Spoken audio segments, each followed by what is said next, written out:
Photoshop के इस lesson के अंदर हम स्किन रिटचिंग पे काम करने वाले हैं, पर उससे पहले सबसे पहले मैं आपको बताऊंगा कि आप किस तरीके से नॉन डिस्ट्रक्टिवली आप फोटोशॉप में काम कर सकते हैं। इसका मीनिंग क्या होता है कि हम हमारी एक्चुअल इमेज की जो लेयर है उसको ना छेड़ें, बट उसके ऊपर एक लेयर बना के, एक एक्स्ट्रा लेयर बना के हम उस पर काम करें। ठीक है, तो चलिए सबसे पहले हमें क्या देखना होता है, हमें ये देखना होता है कि हमारी जो इमेज है उसके अंदर, मॉडल के अंदर कहीं कुछ रिंकल्स वगैरह तो नहीं है, कुछ पोर्स वगैरह, पिंपल्स वगैरह तो नहीं है।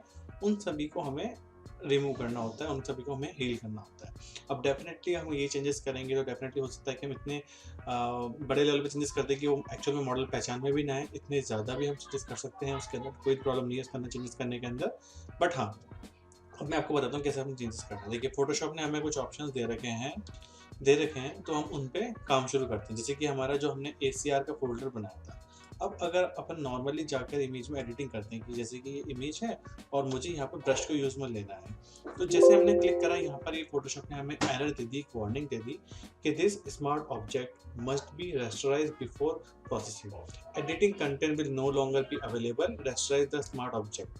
इसका मतलब क्या है? इसका मतलब ये है कि अभी अगर आप इस इमेज में एडिटिंग करना चाहते हैं या करते हैं, तो पहले आपको इस लेयर को, इस स्मार्ट ऑब्जेक्ट को रेस्टराइज करना पड़ेगा। बट उससे होगा क्या कि वो स्मार्ट ऑब्जेक्ट एक नॉर्मल रेस्टराइज इमेज में कन्वर्ट हो जाएगा, तो वो हमें नहीं करना है ना। और क्या होता है कि अगर हमने ऐसा कर भी लिया तो वापस से हम उसमें एडिटिंग करेंगे, तो वो मैं आपको समझाता हूँ क्या प्रॉब्लम आती है। तो सपोज कीजिए ये मेरी एक इमेज है और अगर मुझे इसको रेस्टराइज के काम में लेना है, तो इसका एक तरीका होता है जो कि हमारा कमांड शिफ्ट ऑल्ट ई।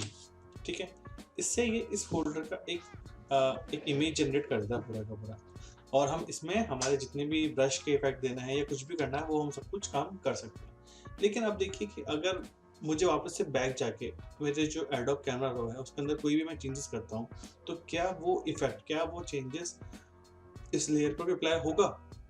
नहीं, वो बिल्कुल नहीं होगा। अगर हमने यहाँ पर अगर आकर देखिए, हम यहाँ पर जाते हैं और एडिट करते हैं इस लेयर, ठीक है, और यहाँ पर सपोज कि मैंने टेम्परेचर को डाउन कर दिया, ठीक है, ओके, बट वो अप्लाई नहीं होगा। क्यों अप्लाई नहीं होगा? क्योंकि हमने एक रेस्टर्स लेयर जनरेट कर ली थी उससे। ठीक है, तो हमें ऐसा नहीं करना है, हम इसे अंडू कर देते हैं और एक बार वापस से पूरा बैक आ जाते हैं हम, है ना। ये लीजिए, ठीक है, ये हम बैक आ गए। अब ये तो एक बहुत बड़ा चैलेंज हो गया कि अगर हमने हमारी स्किन रीटचिंग में जो भी काम किए हैं, और सॉरी, स्किन के अंदर हील करने में जो भी काम किए हैं, तो अगर हमें बार बार ऐसे एडोब कैमरा रो के अंदर वापस चेंज करें, दोबारा इमेज जनरेट करें और फिर जाके वापस एडिटिंग करें, तो बहुत लंबा प्रोसेस हो जाएगा।